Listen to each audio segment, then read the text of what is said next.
Great Wednesday. Welcome to the Healing America's Narratives podcast. I'm your host, King, and I'm joined by my co-host, Reggie. How you doing today, Reggie? Doing well, King. As always, I'm glad to be with you here on a brisk December morning in 2025. December 3rd, 2025. Absolutely. So what's your spiritual energy numbers today? I'm working with a 10. Had a couple of blips this morning. I'm trying to figure out why a circuit breaker keeps going off in the house, and I haven't figured that out yet. So if anybody's tuning in case I suddenly go dark, that's what it'll be. But I'm good. I'm firing on all cylinders. All right. I join you as a 10. I'm grateful to be alive, and I kind of go into my gratitude moment because that generates my 10 is my gratitude list. I tell folks that I find it impossible for it to be less than a 10 once I complete my list, even though I may be not feeling a 10 until I started. But by the time I go through it, which includes today, my health, my life, my ability to see, hear, walk, talk, stand, breathe, and have sound mind, my commitment to pursuing my purpose, finding my voice, being much more clear and knowing what my voice is, as well as my problems and challenges in my life, because through those challenges and problems, solutions help bring growth. And again, the infinite possibilities today is going to provide. And finally, grateful for the opportunity to be here with you. And technology is working well so far. So those are my gratitude moments. Yeah, great, beautiful. And so I'm grateful for my standard, but by no means taken for granted, um, indoor plumbing, ample, healthy, and tasty food when I want it, with a refrigerator to keep it chilled. Although this time of year up here, I don't really need the refrigerator; I can put it outside. Um, but just having my basic needs met: roof over my head, um, heat in the winter, if I wanted a fan or cooling in the summertime, and the gift of being able to do work that I truly believe in, um, as opposed to just plugging myself into somebody else's system to get a paycheck, which I've done many years in my life, but I no longer do that. So I'm grateful for all of that. Absolutely. Excellent. And so, with that being said, what is our proposed topic for today's discussion? Yeah. So as we began last week, and just for anybody who might be new here, what we're going to shoot for doing here is zeroing in on a specific topic for the first half hour or so. It's not etched in stone, and then zeroing in on some prospective resolutions of it, or how we might better navigate it, even if we can't resolve it, in the second half hour. And so today, what we're going to do, similar to last week, where we looked at the earliest petitions actually from enslaved men prior to the Declaration of Independence, and then again prior to the ratification of the U.S. Constitution, um, to say we deserve to be free too. And what I want to focus in on today, this is one of the three foundational subjugations as well, is the same thing is true with women. So women were um, petitioning and writing and speaking to be included as part of this new country before the Declaration of Independence, and as we know, thereafter, until they finally kind of got the right to vote in 1920, significantly afterwards. So I want to just share the screen quickly here, and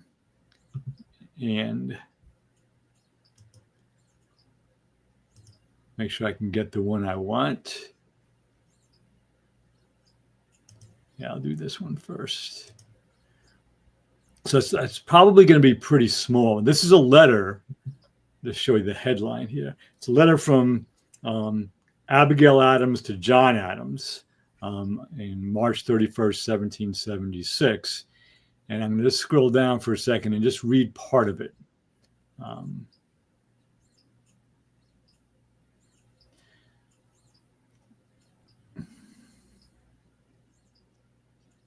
So I'm going to just highlight what I'm going to read here. in case somebody is looking. So this is again from Abigail to John Adams, 1776. I long to hear that you have declared an independency. And by the way, in the new code of laws, which I suppose it will be necessary for you to make, I desire you would remember the ladies and be more generous and favorable to them than your ancestors. Do not put such unlimited power into the hands of the husbands. Remember, all men would be tyrants if they could. If particular care and attention is not paid to the ladies, we are determined to foment a rebellion and will not hold ourselves bound by any laws in which we have no voice or representation. So just want to really zero in on that idea again, which was, this is actually a stronger and more accusatory voice, because a woman who was married to a man, and especially a man who was fighting for the independence of this new nation, had reason, wasn't as concerned about being polite or kind or knowing her place, as we saw last week with the petitions from the enslaved black men, who used the language of the enslavers and were very polite and honored God and the British over the Spanish and everything, basically saying, why should we be ruled by a new code of laws, as Abigail Adams called what the founders were working on, if we have no voice in creating it? And so it's exactly the same sentiment as those enslaved black men had. And this time it's from, much more privileged women, white women, but still they were subjugated as being women. Put that out there in the larger scheme of what you and I have been talking about, because, and this is something I know I was guilty of. We all kind of know there was a Declaration of Independence, and there was a Revolutionary War, and then there was a Constitution, and then there were various other wars, and then the Civil War, and all these amendments, and blah, blah, blah, blah, blah. But if we really read what happened and who said what and who argued for what during the constitutional conventions, first the state conventions and then the federal conventions that brought the 13 original colonies together, there were many voices that clamored for equal rights. I shouldn't say many. There were voices that clamored for equal rights for women, equal rights of freeing of the slaves and getting rid of slavery as an institution, and equal rights for the Africans, who would eventually become African Americans as well. Fewer voices early on in favor of the American Indians, Native Americans. But it wasn't this clean thing like, this is just the way it is. The voices who were strongly in favor of allowing slavery to continue in order to keep the slave-owning states in the Union, this is especially in the 1780s leading up to the Constitution, that was a compromise. About 4 or 5 states had already gotten rid of slavery by the time the Constitution was ratified. So what I'm trying to do here is put our current subjugations, what various peoples fight against here in 2025, into the context of how it all began. And none of the freedoms and none of the rights and protections of the law were givens. They were all fought for, petitioned for, calling for amendments to the Constitution. And it's a process that has to continue, even though it's almost impossible nowadays to amend the United States Constitution because of what the founders put in terms of a 2/3, 2 supermajorities, 2/3 majority of both houses of Congress, and then a 3/4 majority of the states in ratification for a new amendment. So again, last week we took a look at the earliest voices from enslaved black men. This week we're including the voices of women back in the 1700s basically saying, you guys are hanging out there in Philadelphia and you're making this new code of laws, this new constitution, and you're ignoring us. We're not in it. And it's been as the colonists, as the landed white men and some poor white men and others fought against the monarchy in Great Britain, so the Africans, African Americans, women, and Native Americans have had to and continue to fight against the wealthy white men who still run the country. So just providing an expanded view of what is an ongoing process. And even though some of the names have changed and the nature of the wealthy men and some women now are shifted, the fight pretty much remains the same. Equal protection of the laws and an equal right to vote and have a say in the government. So I'll stop there. Well, gratitude again for choosing such a timely and good topic for discussion. I have some initial questions about this particular topic. I'm curious to know what was your thought process and what moved you to discuss this particular topic today. So the primary mover I have in general is, and even with writing the book Killing America's Narratives, when I look around at what I see as ongoing injustices and inequalities in this country, as I'm in my eighth decade now. I want to learn more. I want to understand more about it from the perspectives of human development, meaning research on how we develop and how we can have increasingly expansive and comprehensive and balanced views. Better understanding the nuts and bolts of history, better understanding the nuts and bolts of the legal system. So I listen to people who know that stuff and I read their books. So more specifically to this question, though, what drew me to the petitions of the enslaved Black men last week and to the, one example, a letter from Abigail Adams to her husband, John, for this week, was I'm about 150 pages into Jill Lepore's new book, We the People, which is a history of the U.S. Constitution. And she's a brilliant writer besides being a historian. She was actually a writer before she was a historian. And it's an entertaining book, impeccably researched. So I'm learning more about these nuts and bolts, and she provides all of the sources. So I have gone onto, there's a great site called founders.archives.gov, where it's the papers of 8 of the primary founders of the country, Jefferson, Madison, I forget who else is in there. And the original writings are in there. And so that's the specific reason that these last 2 have come to the forefront for me. And again, it's motivated by what's currently going on.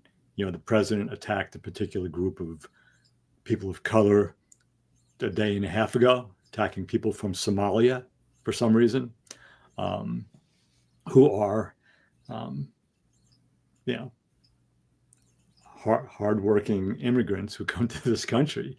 But as he's attacked many, he's attacked Muslims, he's attacked Mexicans, he's attacked Venezuelans. So that's what he does. So the current events prompt me to learn more about how we got here, and it helps me put what's happening now in a larger context. So I know that was a long answer to a simple question, but well, no, I don't think it was a long answer at all. I think it was a well thought out answer, and that's kind of what I really wanted to get into before I gave my perspective. Because from my own personal perspective, the way I was raised, my mother, I may have said this on previous other shows, my aunts, Black women were strong in the raising of my family and as well as in my community. So I never grew up feeling women were inferior or women were not equal to men at all. I never had that thought until I started reading history and realized, throughout history, that's been the case. But in my own world, until I began to delve into that, I never looked at it that way. Mm. And even throughout my own personal life, I've looked at, I've had women who were bosses. I've never once thought in my mind that she wasn't competent and I wish a man had this role or she was too emotional.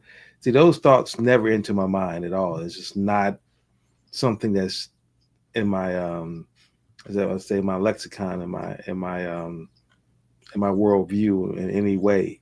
So I get the fact that women have been marginalized, have been denied the right to vote, um, have been subjugated, all those things. I see that. I was even reading for our show today. I was reading YouTube or watching a YouTube video about actor James Franco, and I was wondering what happened to him. And then I saw his allegations of him being a predator and using women, or the allegations of that being said. I'm not saying that he did those things. So just really interesting to see how our society still views women, and women still having a struggle to fight. Of course, not being paid equally. Uh, those things have always just really, I just never really understood why. Uh, Again, but I'm not a, never been a rich white man, so I don't understand their perspective of feeling the need to treat women in that process and in that way. Again, being fully human and or on my path to be fully human. That's path I put myself on, and that's the lens I want to look through things. And I mention that because what it does is it helps me stay away from being triggered by only being upset at atrocities done to folks that fit my physical description. Mm. And when you see yourself as fully human, then you recognize and you see that any atrocity done to any group of people is wrong, and you feel their pain, and you want that to stop. And that's how I feel about that. I think that women are just as equal, and as far as intelligence, as strength, as leaders, as men. A lot of times, women can be even better in roles. I think women deal with pain better than men. That's for sure. I don't think that men can deal with birth the way women do, and then of course, I've said this before. I don't think. I think the closest thing that you just look at the description of God, you remove all the other religious dogma, and you just listen at what God is supposed to be like and the feeling you're supposed to get from God. The closest thing that comes to that is a mother. Mm. You know, so I've always held, and I will always hold women in high regard and high respect. Um, so again, that's why I'm glad we brought this topic up, just for the purpose of making sure that we also examine atrocities that have been done to women as well. And I think that, well, again, it just to me seems counterintuitive that a population of people that, as men, we're saying we're going to marry these women and build a family and a partnership, but then you say, well, my partner is going to be less than me. It's like that to me makes no sense. And I even share with you one of the things that really bothered me about watching All the Family was not so much the bigger the comments he made about black people and other racist people. It was really how he treated Edith. Mm. That to me was, I found to be much more um, offensive to me, just because he definitely constantly told her to shut up and didn't respect her intelligence and things of that nature. And now, my question now, with all that being said, is what do you see as ways that, as a man, I'm asking you this, in your own personal relationships you've had with women, whether it's personal, I mean, romantic, or just professional, how do you navigate that? And what has been your experience, your personal experience with this, with women as well, and leadership roles or equality in your perspective? Yeah, great. I love the question.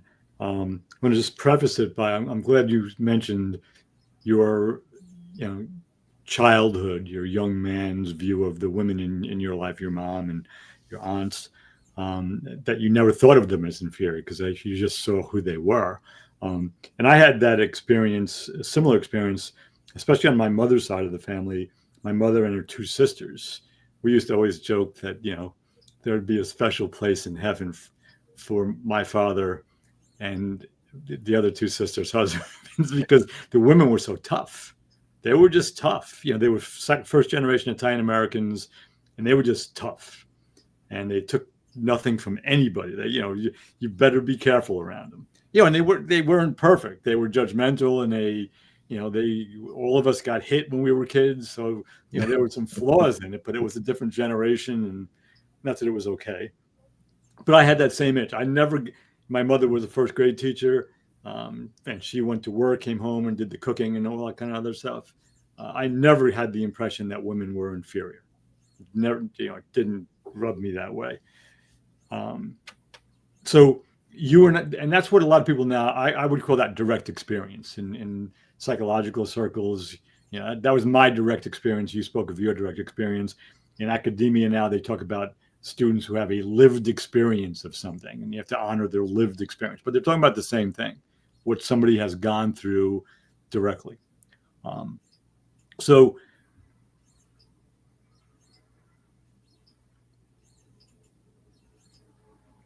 I've always had, so I had that initial sense of women through my mother and my aunts and especially my maternal grandmother, who was the mother of these three women I just described, and she was pretty tough as well. Although she cheated at gin rummy, even when she was playing with her grandkids, which was a funny thing once we understood what was going on. But I never had the experience of inferiority.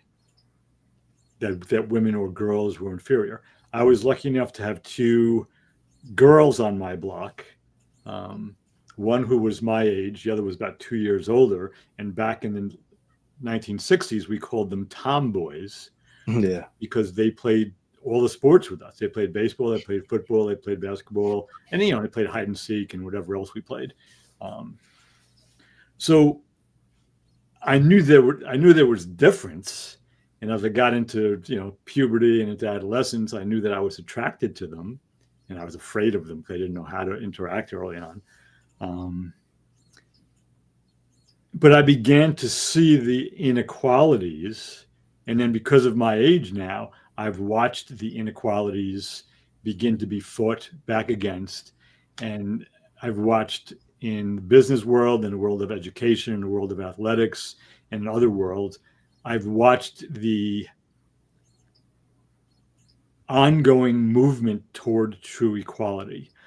I think back when I was in high school, just as one example, what the girls on the basketball team would wear and how they were coached. And I graduated 1972 from high school. Title IX, which was part of the ongoing, an extension of the Civil Rights Act of 1964, which was an educational amendment to the Civil Rights Act, that demanded financial equality for women's programs funded by the federal government. And the changes in what was available to girls and young women in public schools and in universities, et cetera, have led over the years to, if you look at the WNBA, if you look at any of the sports, the United States has a great women's soccer team. There's this ongoing movement towards even the physical equality. Now, people have debates about whether women will actually ever be able to, the best woman can beat the best man in a given sport. Somebody else can have that debate. To me, that's not the point. Right. The point is, given the opportunity, I wouldn't want to face any Division I women's college basketball player. I can't play basketball anymore anyway, but probably most high school players nowadays can beat me. That's because they had the opportunity to. So I didn't receive any of those biased messages as a kid. but I saw them out in the world. Um, Right. with the one exception, and I've said this before, the standing joke that I used to hear my uncles say, um, like the worst person you could meet once you got a driver's license. So again, I grew up in Yonkers, New York. I was 15 minutes from the George Washington Bridge to go over to Jersey. Um, the worst driver you could meet would be a woman driver from New Jersey on a Sunday, because all of the men, and most of these were blue collar workers, my uncles, um, and they would talk about Sunday drivers, women drivers, and Jersey drivers. Now, I've since learned that in New Jersey, they talked about New York drivers in the same way. It's that kind of silliness, really. Um, but that was the closest thing that I heard growing up, and it was meant, it was, I'm pretty sure they were joking. I don't think they really believed that, but I can't say for sure. But I received that pretty, my direct experience was, um, my mother had a full-time job. My mother cooked and cleaned around the house. My father had a full-time job. He took care of the outside stuff, and plumbing and the carpentry and the shoveling the snow and cutting the grass. So I saw a pretty much an equal division of labor as a kid. Um, and so anyway, that's I'm kind of repeating myself here. Yeah, and I mentioned that again. I don't definitely want to trivialize at all to say that the marginalization, oppression of women doesn't exist, because it does, and it always has. I was just sharing that my own personal experience from my own mind. I don't see women being inferior at all. I never have. And like I said, it's just interesting that even in today's times, we still want to keep things and keep grouping people separate. We want to keep making people and putting people in categories, and then saying because you're in this category, then you're not as good as this category here. And then people buy into that. It's Hmm. like right now, for example, Trump still does this, and he still, like, he tells, what is affordability? Affordability doesn't exist. That's just a word that Democrats made up, right? And I'm saying that because that's just as idiotic as saying women are inferior. It's the same logic to me. It's the same mindset, and that people would then believe that. And Trump still believes he can say that, because again, from his perspective, or I think he's just trying to manipulate people and trying to change the narrative to try to say that, you know, he believes his policies are working, and that's just fake news, that people are suffering because he doesn't have to deal with the fact that never had to deal with paying bills and having to try to determine, get to the supermarket counter to check out and praying that your credit card doesn't get declined and that you can actually purchase the groceries in your cart. He's never had to face that ever in his life. So he doesn't understand what average Americans are going through when they have to deal with that, and the humiliation and the shame and the anxiety of just grocery shopping now compared to where it used to be a couple of years ago, and how everything's even much more expensive. So like I said, the same mindset that will say women are inferior would then say that. And what I hate that our society just doesn't throw those people away. It's like, if I was to stand up in a crowded movie theater and yell fire, right? I don't expect people to just give me grace and say, well, maybe he was just upset one day. And no, it's like, you're going to bring charges against me. I'm probably not going to be allowed to go in movie theaters anymore. I mean, there's going to be some consequences for that dumb action, that my behaviors. And that's where I hate the fact that there is no consequences nowadays for people who just say outlandish things as are not true. There's no consequences. And matter of fact, they're rewarded for it now in the social media world we live in by likes and shares and video going viral. Um, and so you get rewarded for making outlandish things, and you don't even have to worry about being correct or factual. Like I said, you put a lot of work into your thoughts about our topics, and you do your research, and you want to make sure that you're measured in what you say, and that you don't say things that are just your opinion, that you back up what you're saying and you get the sources of the information, so folks don't think you just make these things up. That's very important to you. And how that has just really gone away from our society, where now it's like just say whatever you want to say, and if it gets enough clicks, because everybody's fighting for that attention. Mm. And sensational headlines are the best. I mean, as far as you, if you're trying to build your online presence, and the sad thing about it is how we've thrown away morals and the importance of morality when it comes to making money now, even more so.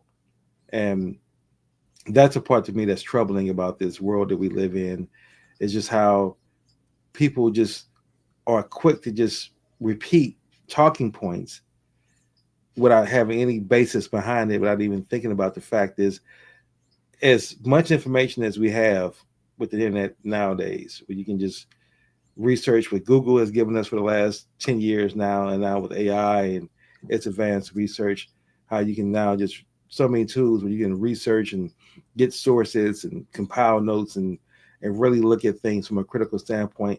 How many people don't do that?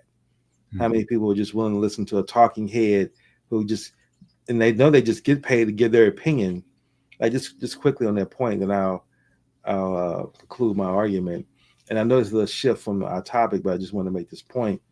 I was watching a YouTube video last week, and they were talking, and this was uh, Fox Business News talking about um, the housing director that came out and said what they're going to do now is come up with a way, or they're thinking about brainstorming. They were sharing this, that you can now take your portable mortgages.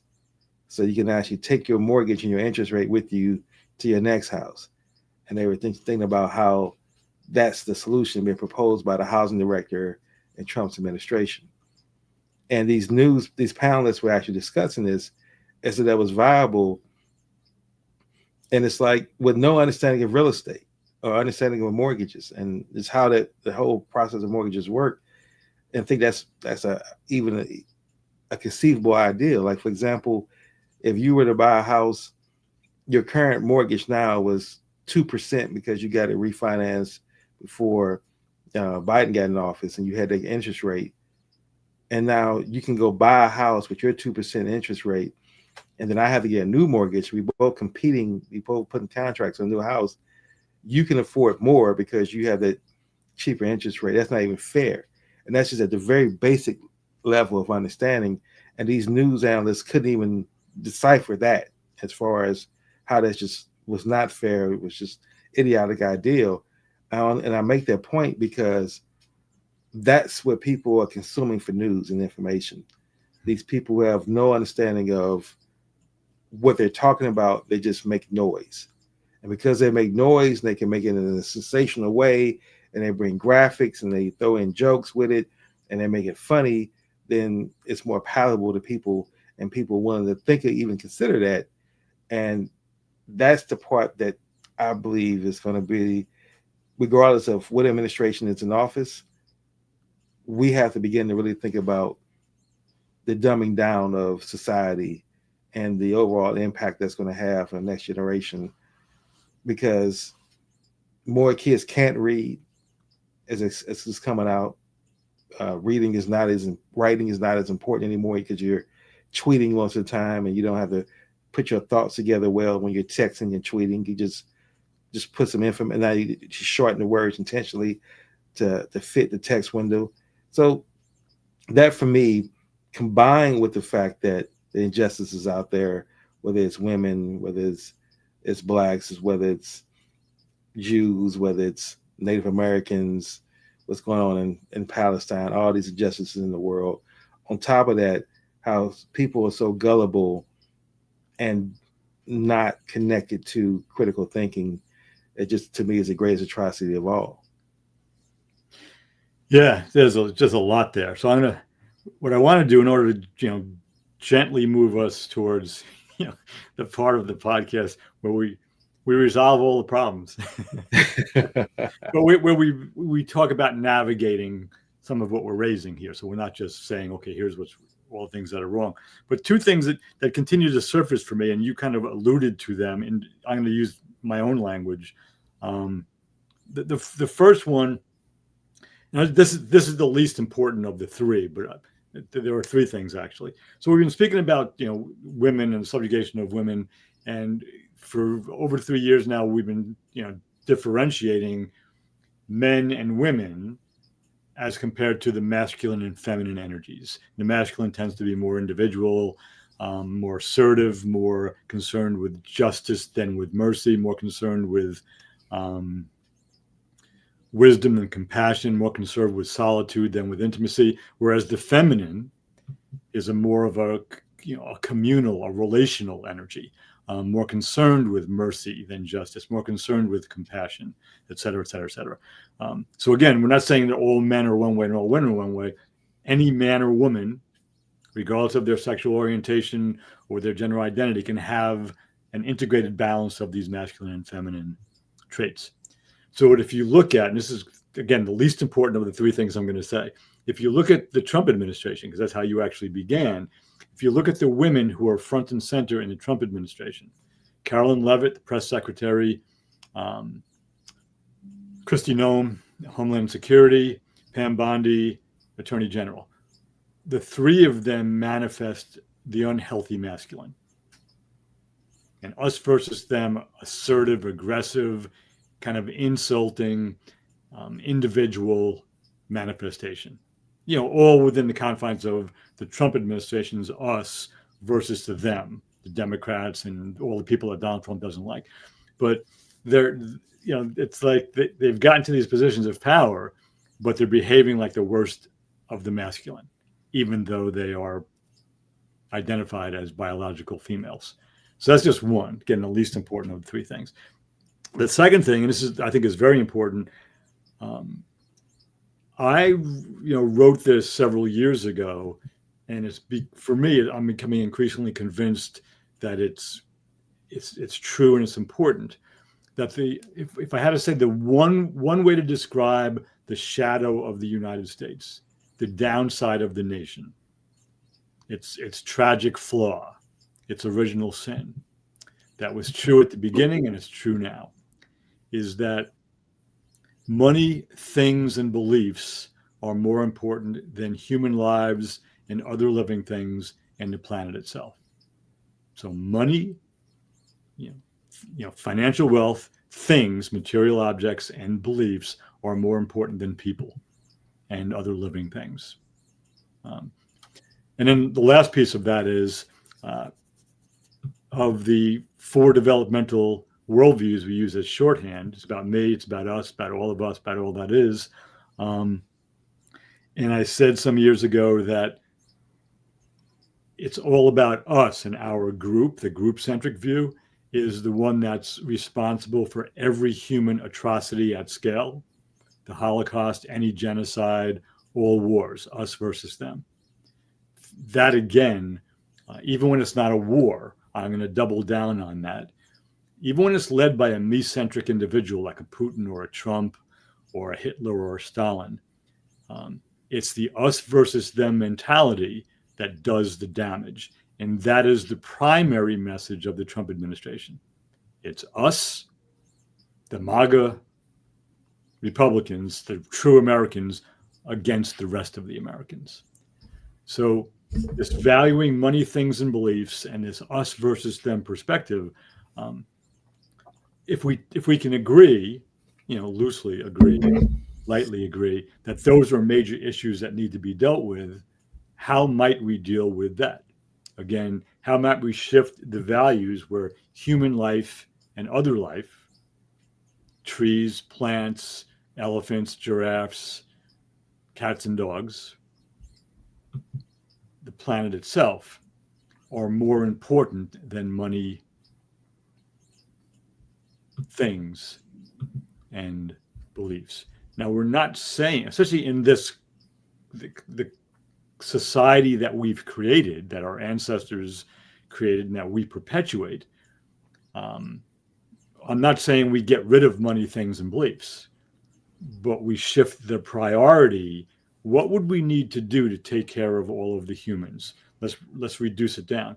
What would we need to do to take care of all the Americans? Because we're speaking about this country right now. And then more locally, what would we need to do to take care of all the people who live in my state, my county, my local community, and begin there. So it's not about having how big are the biggest large screen TVs now? Are they up to 2,000 feet yet? I mean, how much bigger does it need to get? Um, how many more cars do you need to have, et cetera, et cetera? What else do you need to be able to do with your cell phone? Again, not saying eliminate technology or things, but prioritize people. And that is absolutely not what is done by the uh, corporate powers in government.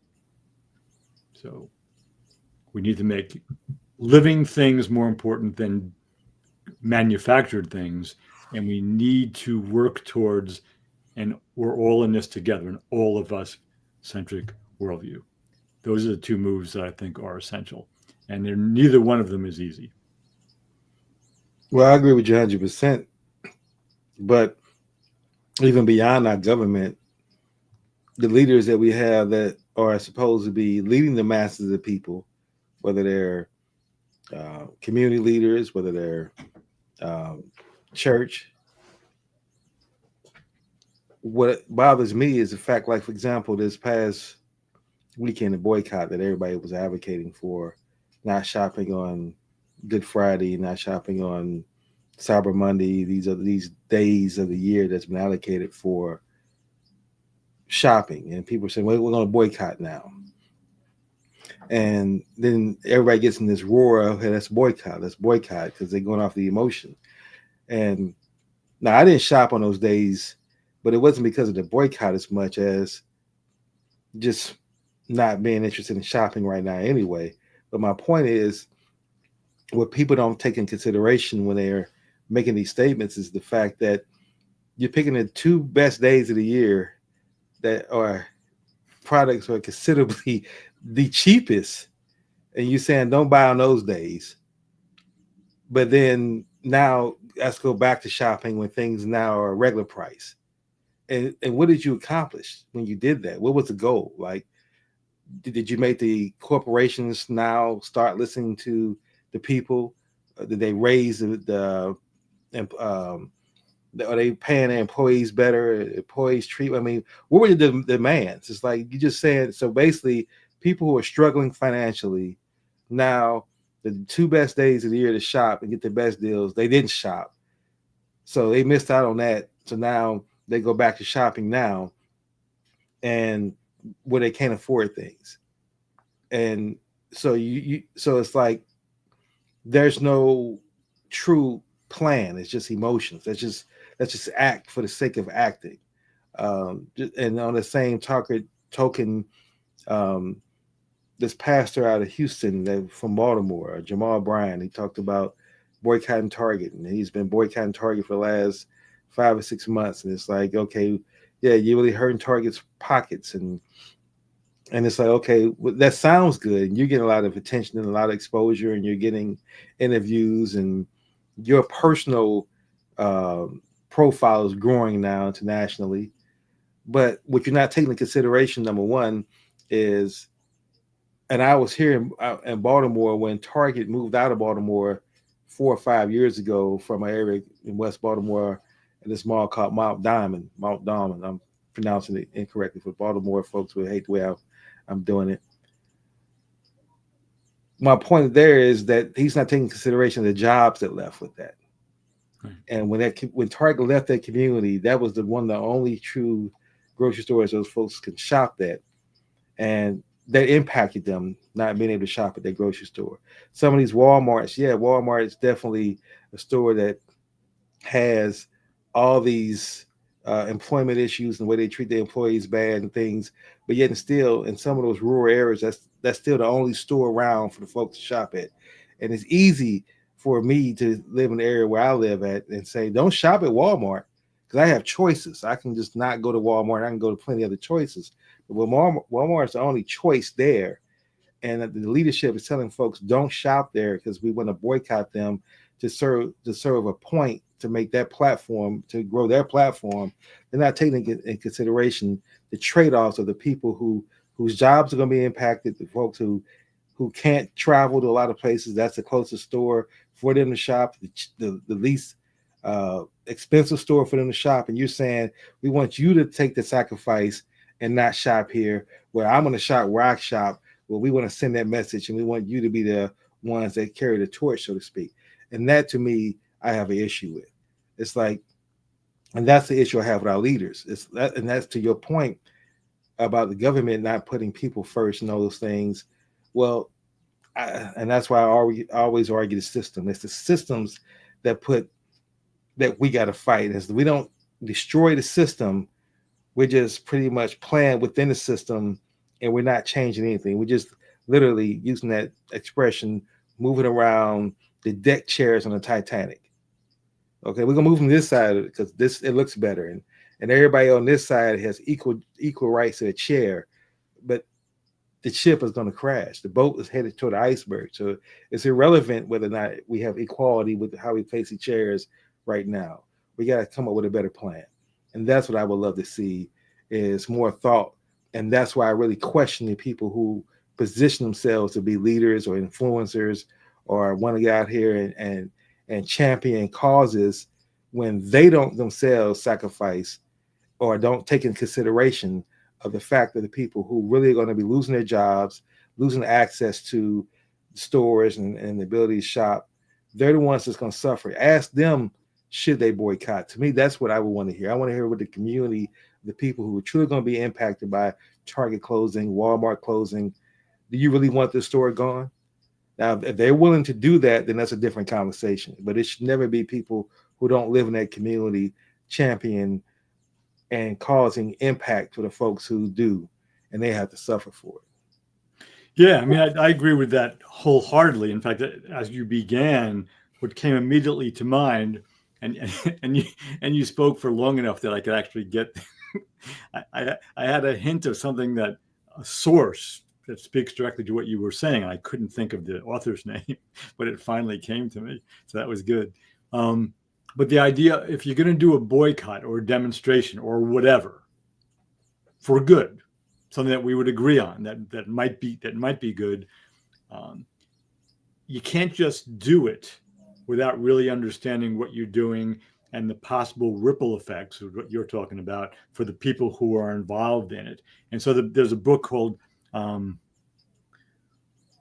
From Dictatorship to Democracy by Gene Sharp. It came out in the 90s.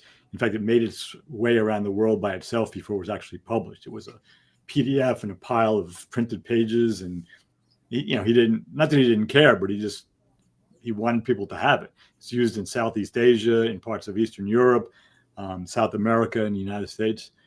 And one of the clear things is, because you really need to be organized, and who's going to be part of the organization is, if we do this, what are the possible benefits of doing it?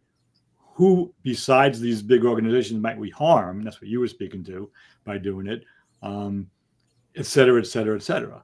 And that's where real leadership, people who already see from an all of us perspective, who included, all of us includes 4 components. It includes knowing my own personal consciousness and values, my own behavior, the systems and infrastructures and environments in which I operate that I can have an impact on, that impact me, and then the cultures as well. So there's at least 4 parts there. And there are some people who actually do that. There are some good leaders, even in the government, who actually, when you listen to them talk, they're clicking, you're checking a lot of those boxes. But if you're not looking at the, like as you always speak about being an engineer, if you're not looking at the systemic ramifications, if you're not looking at the cultural ramifications, if you're not looking at the individual behavioral ramifications, then there's a good chance there's going to be some flaw, maybe even a tragic flaw in what you're trying to do. And what I just gave there was, I went around really quickly, that's Ken Wilber's 4 quadrants. Everything in our lives, it's either has something to do with what's inside of me or outside of me individually, or collective interiors, collective exteriors. There's nothing that doesn't fit into those four. Um, and it requires a lot of work. The best demonstrations or boycotts or protests don't emerge through, they can begin with a gut feeling, but they have to be organized in a critical way, getting back to the critical thought process, for it to be effective. And that's why, and this is, historically, it's the best example I know of. I'm not saying it's the best example ever, but in terms of what I understand, the preparation under Reverend James Lawson, for the Student Nonviolent Coordinating Committee and others who participated in the sit-ins and freedom rides and marches during the civil rights movement in the South, that was impeccably organized, where they were trained on how to be nonviolent when people were spitting on them,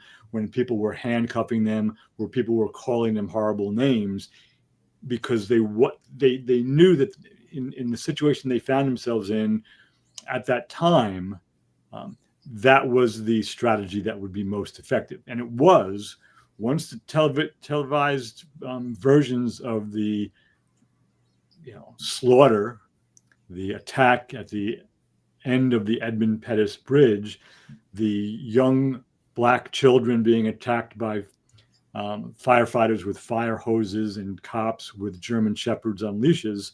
Once that made it into the news, people in the North and some people in the South who otherwise wouldn't have cared saw those images and something, the deeply human side of them. So, even if they were themselves racist, they said, wow, that's not right. That shouldn't happen. That has to be stopped.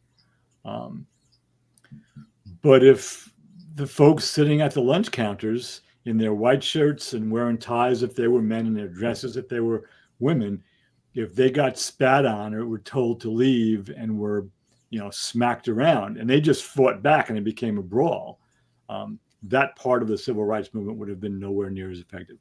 There's nothing that I know of right now that prepares people for protests or movements as painstakingly well as that did. So that's problematic. So again, your point on the boycott is exactly right. If you want to boycott something for good. Don't shop there ever again. Right. Don't shop there ever again. And at the same time, begin to support local stores who do, but also take into consideration of the folks who are going to be impacted the most in those communities that only have a Walmart, that have food deserts.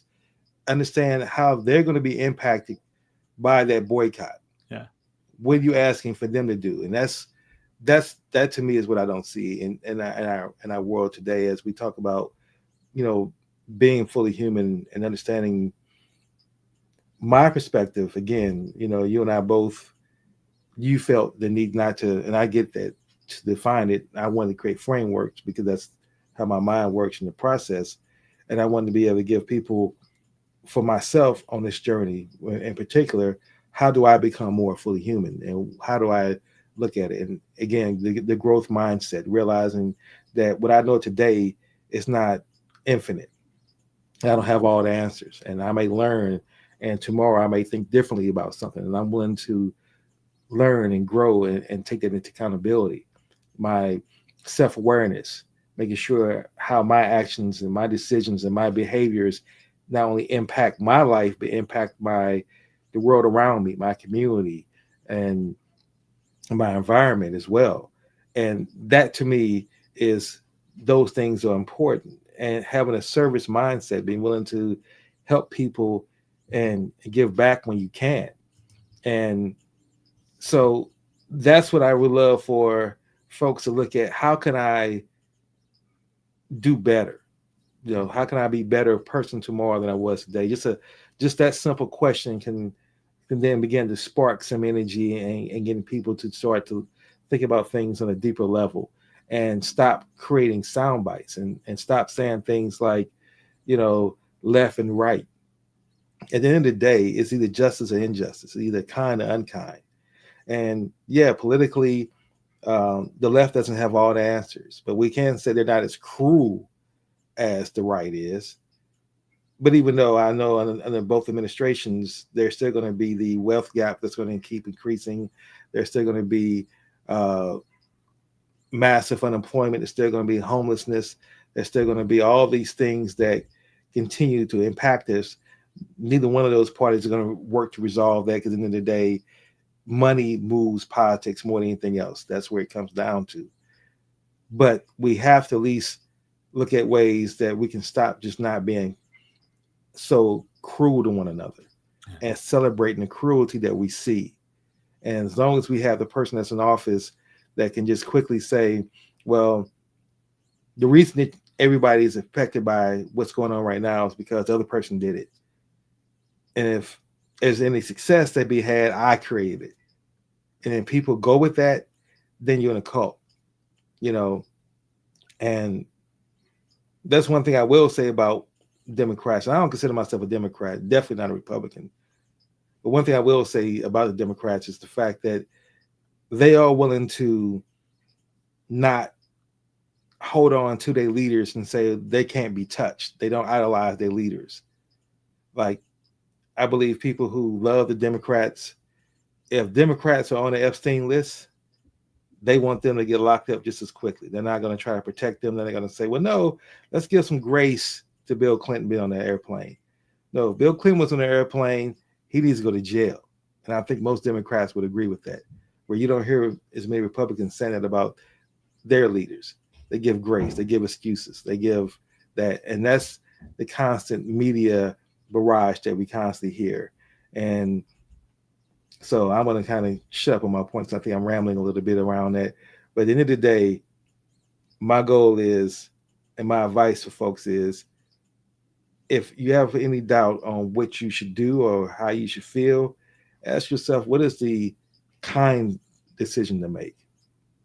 And what are my reasons for making this kind of decision? What are the pros and cons?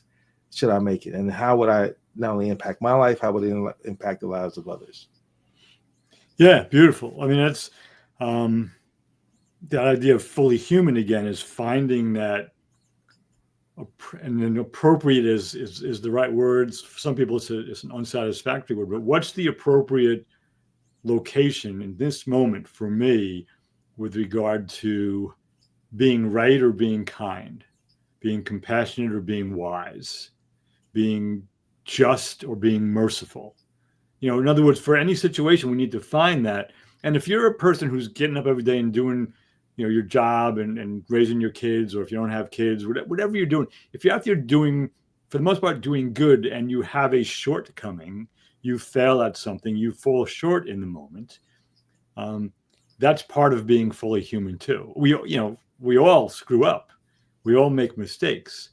When we make a significant mistake, we make amends for the mistake. We own it. We make amends.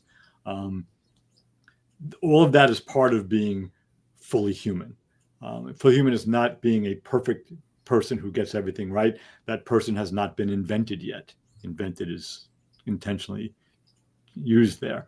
But it's holding yourself to a standard and recognizing that you're not perfect. And probably one of the best examples, man, of this. Now, I came upon it again yesterday for some reason. But one of the primary architects of the Vietnam War was the Secretary of Defense, Robert McNamara. He was a World War II veteran. He was a Harvard graduate, one of Kennedy's buddies, and he was a president of Ford Motor Company before he became Secretary of Defense. Smart guy, primary architect of the Vietnam War. And during the Johnson administration, he began to see that it just wasn't working. They made some mistakes, and he resigned. Johnson let him go at one point. But in 1992, I think it was, he published a book called In Retrospect, where he listed 11 lessons learned. He basically said, here's where we failed, where I failed. Bang, bang, bang, bang, bang. It's really worth reading. And can you imagine anybody nowadays, especially in the Trump administration, but nowadays saying, oh yeah, we got that completely wrong, and here's the specific examples, not just saying, yeah, sorry, I screwed up, but we did this, we did this, we did this. Um, that's an example of being fully human. It doesn't excuse McNamara and Kennedy and Johnson and Nixon and all the people who worked with them for what happened in Vietnam. But McNamara stood up and said, with great humility, we basically really screwed all this up. That doesn't happen with people in power. It's a rare thing. But that's a fully human move. You own your shit. Absolutely. Absolutely. As we bring our show to a close, we shift into our last two sections of our show. We want to give flowers to folks who have been fully human throughout the years, as you did with Robert McNamara there, and highlight folks.